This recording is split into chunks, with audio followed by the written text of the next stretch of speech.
Air circulation in your home is very important, but sometimes the air vents alone aren't enough to get the air moving around. For example, if you have a lot of people in the dining room, it can get too hot or too cold depending on the season. You can provide some assistance to your air vents by adding a ceiling fan. Today we're going to put a ceiling fan right above the dining room table. I'm going to replace this chandelier with a lighted ceiling fan.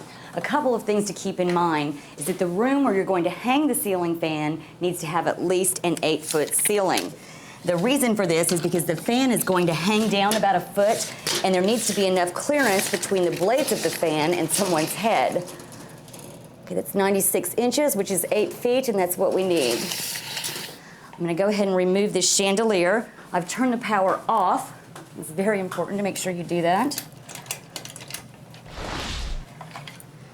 I use my wire strippers to cut these wires.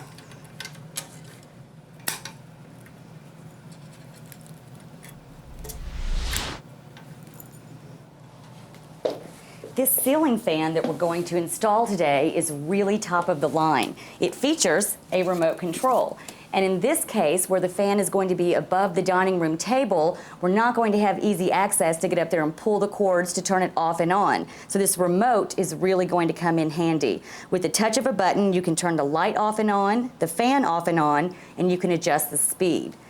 Up until recently, if you've had to install a ceiling fan, you've probably had to go up to the attic with all of the heat and insulation to install the brace. The brace is usually a 2x4 that goes between two ceiling joists. That's what the fan is mounted to stabilize it so that it doesn't rock back and forth. Today, we're going to be using this adjustable brace. And the great thing about this is we can do this from inside. We don't have to go into the attic at all. This is going to take the place of the 2x4. This is what's going between the two ceiling joists. I've made a mock-up in the garage so that I can show you how this works. This is the mock-up. This is the same view as if we were in the attic. This wall board is the ceiling, and this cutout is where the electrical box will go. These are the two ceiling joists, and remember we talked about that. This is where the 2x4 would normally go and act as a brace, but we're going to use this adjustable brace. These two things right here on the end are cleats, and those are going to dig into the wood as this brace expands, and that's what will hold it in place. From inside the house, the brace goes up through the cutout and drop it down on the wall board. Make sure that the brace is centered over the cutout for the electrical box, and then turn it clockwise to expand it until you feel it seated firmly into the joist.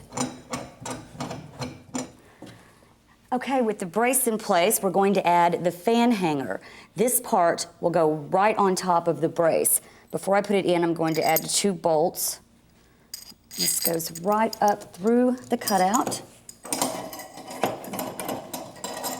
And that rests nicely on top of the brace. Now I'm going to add the flange. This slips over the bolts. And then to secure it in place, I'm going to use 2 nuts.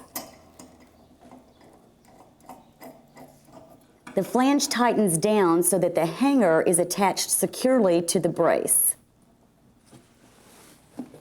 We're back inside, and I've already completed the steps that I showed you earlier in the garage. I've also installed the mounting bracket by adding 2 screws into the electrical box. I'm ready to wire the fan, but before I do that, I'm going to attach it to one side of the mounting bracket so that it holds it in place, and my hands are free to do the wiring. I'm going to be using the existing wires from the chandelier. Black goes to black, white goes to white, and green is your ground wire, and it goes to green along with this copper wire, which is another ground wire. I've already stripped the ends, twist the ends together, and use a wire nut to secure them together. With all of the wires twisted together, stuff them in the canopy and attach this to the mounting plate. We already have it attached on the one side, and this just involves a screw. Get it started with my fingers and then tighten it down with a screwdriver.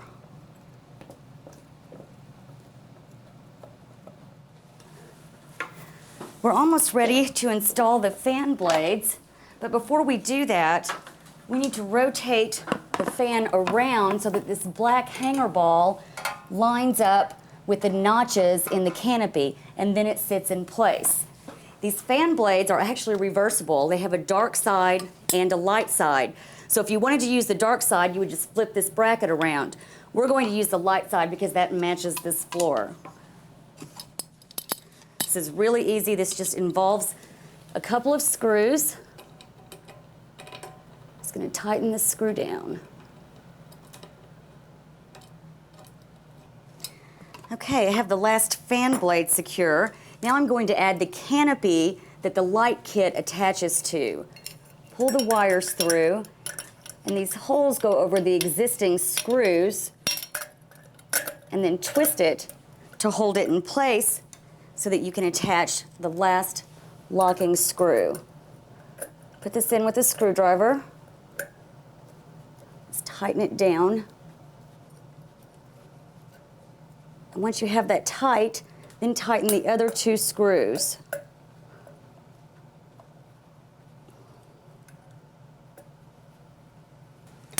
Okay, we're ready to add the light kit, and now things are really getting easy because the only wiring involved is that we have to plug this end into the plug in the light itself. Now, the only thing we need to remember is that this is color-coded. You can see all the different colors. That just needs to match up with the colors on the other plug. This goes up over the canopy, and then we simply secure it with 3 screws.